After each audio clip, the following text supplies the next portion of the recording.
Good morning students. आज मैं आपको कोऑर्डिनेशन का टॉपिक करवाने जा रही हूँ, जिसमें आपका जो मेन क्वेश्चन बनता है इस टॉपिक में से वो है coordination is the essence of management, do you agree, give reasons if you are agree with this statement. Coordination management की एसेंस है या नहीं, मीन्स कोऑर्डिनेशन जो है वो मैनेजमेंट का एक एसेंशियल पार्ट है या नहीं, हमें उन्हें ये बताना है। ओके, तो इससे पहले मैं आपको हल्की सी रिवीजन दे देती हूँ मैनेजमेंट की कि मैनेजमेंट क्या है। Management is the art of getting things done through other. Management एक कला है जिसमें हमें औरों से काम करवाना होता है। हमें अपने एम्प्लॉइज़ को, उनके टाइम टेबल को, उनके अलग अलग वर्क को, उनकी एक्टिविटीज़ को मैनेज करना होता था। वो क्या होता है? मैनेजमेंट। ओके, अभी हम आगे देखेंगे।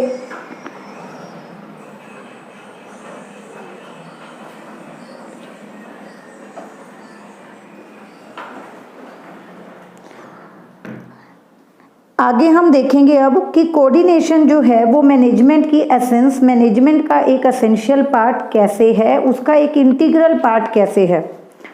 Yes, coordination is indeed the essence of management.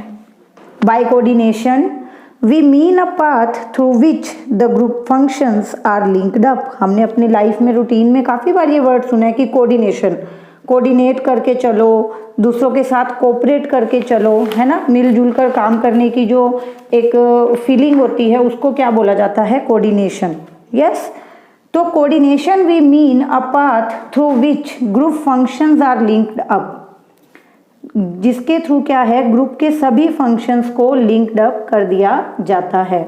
Okay, तो यहां आप देख सकते हैं,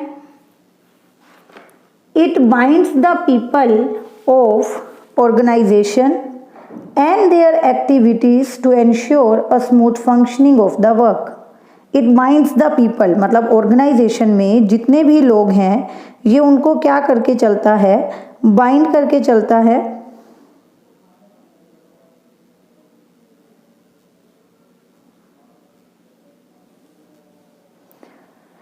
एंड उनकी एक्टिविटीज़ को बाइंड करके चलता है। रीज़न क्यों किया जाता है ऐसा, क्यों हमें ऑर्गेनाइजेशन में जो लोग काम कर रहे हैं अलग अलग उनकी एक्टिविटीज़ को बाइंड करना ज़रूरी है, उन लोगों का आपस में मिल के काम करना ज़रूरी है। क्यों है ये ज़रूरी? To ensure a smooth functioning of the work, ताकि जो काम है वो बिल्कुल ही स्मूथ वे में हो सके। It is that force which unites the working and the efforts of the people of organization। ये वो फोर्स है, ये वो एनर्जी है जो वर्किंग और एफर्ट्स ऑफ द पीपल उसको क्या करती है? यूनाइट करती है, मतलब एक साथ लेके आती है सभी लोगों को। ऑर्गेनाइजेशन में जो है there are so many department, कोई प्रोडक्शन में बिजी होगा, कोई सेल्स में बिजी होगा, कोई मार्केटिंग में बिजी है, कोई फाइनेंस अरेंज करने में बिजी है। But coordination is that source, coordination is that energy which binds the people of the organisation all together, जो हर एक एक्टिविटी को इकट्ठा कर देती है, जोड़ देती है, जो हर एक पर्सन को आपस में जोड़ देती है। ओके, उसके बाद आपको क्या बता रहे हैं वो कि कोऑर्डिनेशन जो है links the inter related function. Coordination links the interrelated functions of management. It is found at every level of management. ये आपको हर एक लेवल पे मिलती है। It begins right from the stage of planning। जब आप अपने कामों की जो है प्लानिंग करनी शुरू करते हो तभी से कोऑर्डिनेशन स्टार्ट हो जाता है। Coordination is then required between the stage of planning and staffing so that the right kind of people are hired for execution of plan. Then next function होता है डायरेक्टिंग, उससे नेक्स्ट होता है controlling. They all must be coordinated with each other so as to realise the achievement of goal. तो ये चीज तो मैं आपको पहले भी बता चुकी हूँ,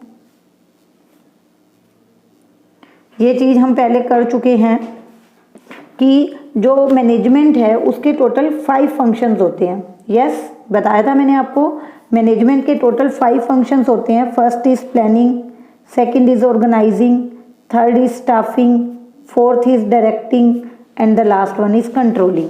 हमने ये 5 फंक्शंस किए थे, planning, organising, staffing, directing and controlling.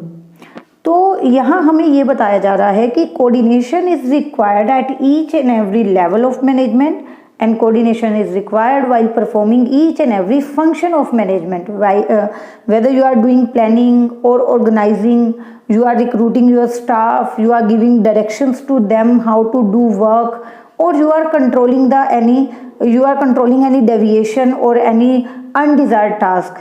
हर एक चीज में, हर एक काम के टाइम कोऑर्डिनेशन जरूरी है। ओके, तो ये मीनिंग हमारा हो गया। एक बार फटाफट से हम इसको रिवाइज कर लेते हैं कि क्या बताया है इन्होंने यहाँ पे हमें, कि जो कोऑर्डिनेशन है वो बहुत ही ज़्यादा ज़रूरी पार्ट है मैनेजमेंट का। कोऑर्डिनेशन का मतलब कुछ भी नहीं है, बहुत सिंपल है, सब लोगों का मिलजुल कर काम करना। That is essential for the success of the organisation, that is essential for the achievement of goal of the organisation. Coordination ज़रूरी है सो दैट कि आप अपने ऑब्जेक्टिव को अच्छे से अचीव कर सको। कोऑर्डिनेशन ज़रूरी है सो दैट कि हमारी जो बिजनेस है वो सक्सेसफुल हो सके, हमारी ऑर्गेनाइजेशन जो है वो सक्सेसफुल हो सके। और मेन थिंग कि कोई भी फंक्शन आप परफॉर्म कर रहे हो, first, second, third, fourth and fifth, if you don't know detail about this functions तो डोंट वरी, हम उसे आगे जो है कर लेंगे टॉपिक वाइज। पांचों ही जो टॉपिक हैं उनका डिटेल चैप्टर है हमारे पास आगे। प्लानिंग का अलग, ऑर्गेनाइजिंग का अलग, स्टाफिंग का अलग, डायरेक्टिंग का अलग एंड कंट्रोलिंग का अलग। अभी सिर्फ आपको इतना समझना ज़रूरी है कि टोटल 5 फंक्शन है और हम कोई भी फंक्शन परफॉर्म करें उस टाइम पे कोऑर्डिनेशन ज़रूरी है। Now importance of coordination in management, क्या इम्पोर्टेंस है कोऑर्डिनेशन की वो भी देख लेते हैं हम। कोऑर्डिनेशन की जो इम्पोर्टेंस है वो क्या है।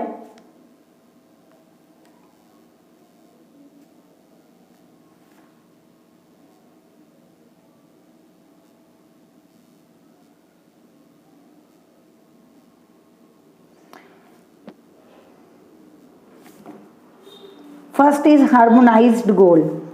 ओके, तो इम्पोर्टेंस ऑफ कोऑर्डिनेशन क्या है कि ये गोल को हार्मोनाइज करता है, ठीक है, अचीव करने में हमें हेल्प करता है। बिकॉज एज यू नो कि जो ऑर्गेनाइजेशन होती है वहाँ पे नंबर ऑफ पर्सन्स होते हैं who are working together with each other. Production department होगा, सेल्स डिपार्टमेंट होगा, परचेज डिपार्टमेंट होगा, so many persons are working there and it is not essential कि उन सबकी थॉट्स, उन सबका वर्किंग मेथड, उन सबका काम करने का तरीका एक दूसरे से मैच होता हो, ज़रूरी नहीं है ना। तो वहाँ पर ज़रूरी है कि हम एक दूसरे के साथ मिल के चलें, चाहे मेरा वर्किंग मेथड कुछ भी है और आपका कुछ भी है, आपकी ओपिनियन मेरी opinion, but at the last हम सबको मिलकर काम करना ज़रूरी है क्योंकि हम एक ऑर्गेनाइजेशन में काम कर रहे हैं, हम एक पर्टिकुलर गोल के लिए काम कर रहे हैं, तो वहाँ ज़रूरी है कि हम सब मिलकर चलें। तो आप देख सकते हैं यहाँ आपको क्या बताया गया है कि in an organisation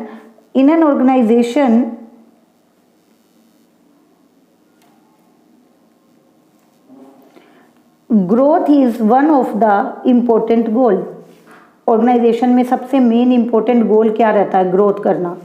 with growth से क्या मतलब है कि size increase, number of persons also increase. Growth तो बिजनेस तभी करेगा ना जब वहाँ पर जो काम करने वाले लोग हैं वो इंक्रीज हो जाएंगे। आपके यहाँ सपोज 50 पर्सन्स काम करते थे, अभी 100 लोग काम कर रहे हैं, तो दैट मीन्स कि आपने कहीं ना कहीं ग्रोथ की है, आपका साइज ऑफ बिजनेस इंक्रीज हुआ है। पहले आप 1000 यूनिट प्रोड्यूस करते थे, अभी आप 2000 यूनिट प्रोड्यूस कर रहे हो। पहले आपकी सिर्फ एक ब्रांच थी, अभी आपकी 4 ब्रांचेज हैं। तो ग्रोथ बिजनेस कब करता है, जब उसके नंबर ऑफ प्रोडक्ट बढ़ जाएं। पहले आप एक प्रोडक्ट बनाते थे, आज 2 बनाते हो। जब आपके नंबर ऑफ पर्सन्स बढ़ जाएं, ब्रांचेस बढ़ जाए, आपकी सेल ज़्यादा होने लगे, आपके प्रॉफिट ज़्यादा होने लग जाए, तो इट मीन्स कि आपका बिजनेस ग्रो कर रहा है। However greater number of persons means more differences in thoughts and work habits that may lead to disharmony among the people। But यहाँ पे हमें ध्यान ये देना चाहिए इस बात पे कि नंबर ऑफ पर्सन्स जितने ज़्यादा होंगे उतने ही लोगों की थॉट्स अलग होगी, वर्किंग हैबिट्स अलग होगी, जिससे कहीं ना कहीं आपस में डिस्टर्बेंस हो सकती है, आपस में कोई डिस्प्यूट हो सकता है, कोई लड़ाई, कोई झगड़ा, कुछ भी हो सकता है। Also every individual will have his or her personal goal which may create hindrance in achieving the organization. So coordination is important to synchronize the personal and overall goal in the one direction। Simple सी बात है कि सभी लोग जो काम कर रहे हैं वो अपने अपने मेथड के अकॉर्डिंग काम कर रहे होंगे, अपने अपने तरीके से काम कर रहे होंगे। किसी का इंटरेस्ट किस चीज़ में होगा और किसी का किस चीज़ में, but we have to be careful कि उन सभी के ऑब्जेक्टिव्स में, उन सब की ओपिनियन में, उन सब की वर्किंग मेथड में एक सिंक लाना ज़रूरी है, क्योंकि अगर सिंक होगा तो ही अच्छे से काम होगा, तभी हमें हमारे टारगेट्स अचीव होंगे। Now the second point is allotted work. Each task requires specialization to give the requisite result. For this, organization hire experts for different tasks. Coordination इसलिए भी ज़रूरी है क्योंकि जो काम है वो स्पेशलाइजेशन के अकॉर्डिंग अलग अलग पर्सन को दिया जाता है। मतलब अलॉटेड वर्क का मतलब काम अलॉट करना, काम देना। और जब हम किसी वर्कर को काम अलॉट करते हैं तो हम उसे अलॉट करते हैं काम उसकी स्पेशलाइजेशन के अकॉर्डिंग। मैं जिस काम में परफेक्ट हूँ मुझे वो काम मिलेगा, आप जिसमें परफेक्ट हो आपको वो काम मिलेगा। Every specialist approach the task in his own unique manner and generally reluctant to take up any advice or suggestion from the others. अब जो बंदा स्पेशलाइज्ड है, जो स्पेशलिस्ट है, वो अपने मेथड से अपने तरीके से काम करना चाहेगा। वो औरों की इंटरफेरेंस नहीं चाहेगा, वो औरों का सजेशन नहीं चाहेगा, जिससे कि फिर कन्फ्लिक्ट हो सकते हैं। Thus coordination is required from an outside body such as the manager so integrate their opinion and thought. तो यहाँ भी कोऑर्डिनेशन की बहुत ज़रूरत पड़ती है, क्योंकि अगर अलग अलग पर्सन अपने अपने तरीके से काम करने लगे और ऑर्गेनाइजेशन में औरों को कुछ ना समझे तो ये भी कन्फ्लिक्ट का एक बड़ा रीज़न हो सकता है। तो वहाँ आप बैलेंस कैसे बनाओगे? बैलेंस आप बनाओगे कोऑर्डिनेशन के through. Now the last and the most important point is interdependence of division. Coordination इसलिए भी ज़रूरी है because there are so many division working in the organisation but they all are interdependent on each other. अलग अलग department हैं, अलग अलग divisions हैं, तो वो काम अलग अलग कर रहे हैं बट उनमें कोऑर्डिनेशन तो होना चाहिए ना। फॉर एग्जांपल कि सेल्स डिपार्टमेंट को कोई भी ऑर्डर मिला जो उनको कंप्लीट करना है, ठीक है। सेल्स डिपार्टमेंट को कोई ऑर्डर मिला जो उन्हें कंप्लीट करना है, मतलब उसकी जो डिलीवरी है अगर वो टाइम पे देंगे तभी तो बात बनेगी, ठीक है। तो सेल्स डिपार्टमेंट कैसे देगा ऑर्डर को, कैसे कंप्लीट करेगा जो भी उनको मिला है ऑर्डर, वो डिलीवरी टाइम पे कब देंगे? जब प्रोडक्शन डिपार्टमेंट उनको टाइम पे सामान बनाकर देगा। यस, तो सेल्स डिपार्टमेंट प्रोडक्शन डिपार्टमेंट को बोलेगा कि भाई इतनी यूनिट्स का ऑर्डर आया है, आप हमें इतना सामान बनाकर दो ताकि हम डिलीवरी टाइम पे दे सकें। अब प्रोडक्शन डिपार्टमेंट टाइम पे सामान कब बनाएगा? जब परचेज डिपार्टमेंट उन्हें रॉ मटेरियल ला के देगा, क्योंकि प्रोडक्शन करने के लिए रॉ मटेरियल चाहिए और रॉ मटेरियल खरीदने का काम परचेज डिपार्टमेंट का होता है।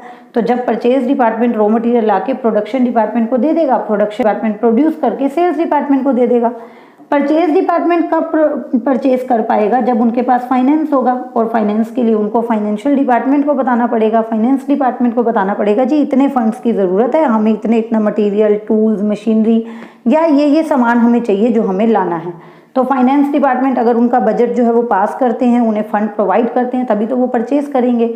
Now as you can see clearly कि डिपार्टमेंट 4 हैं, काम सबका अलग अलग है। फाइनेंस डिपार्टमेंट का काम है पैसे को देखना, कहाँ से आ रहा है, कहाँ जा रहा है पैसा। परचेज डिपार्टमेंट का काम है मटेरियल, मशीनरी वगैरह मार्केट से परचेज करना। प्रोडक्शन डिपार्टमेंट का काम है प्रोडक्शन करना, ठीक है, रॉ मटेरियल को फाइनल गुड्स में कन्वर्ट करना। एंड सेल्स डिपार्टमेंट का काम है उसको बेचना। But still there is requirement of coordination. वो चारों चाहे अपनी अपनी अलग अलग डायरेक्शंस में काम कर रहे हैं but at last they all are coordinated which each other. अगर वो एक दूसरे को कोऑपरेट नहीं करते तो कहीं ना कहीं नुकसान कंपनी का है। अगर परचेज डिपार्टमेंट ये बोले कि मुझे तो जब मन में आएगा मैं तो तब परचेज करूंगा, तुम्हें वेट करनी पड़ेगी। प्रोडक्शन डिपार्टमेंट बोले कि मेरे को तो जब प्रोड्यूस करना है मैं तो तभी करूंगा, तुम देखो तुमने ऑर्डर क्यों लिया, तो फिर ऐसे बात नहीं बनेगी ना, ठीक है। ऑर्गेनाइजेशन के लिए हम काम कर रहे हैं, हम सबको मिलकर ये देखना है कि हमारी ऑर्गेनाइजेशन ग्रो करे, हमारी ऑर्गेनाइजेशन जो है सक्सेसफुल हो, और वो तभी होगा जब सब मिलकर एक ही डायरेक्शन में काम करेंगे। यहाँ मैं बता देती हूँ आपको, organisation has various department and sub department, जैसे कि production department, sales department, finance department. मैंने अभी आपको एग्जाम्पल में ये चीज़ें बताई हैं। एवरी डिपार्टमेंट वर्क इंडिपेंडेंटली, हर डिपार्टमेंट इंडिपेंडेंटली काम करता है अपनी पॉलिसीज के साथ, अपने ऑब्जेक्टिव्स के साथ।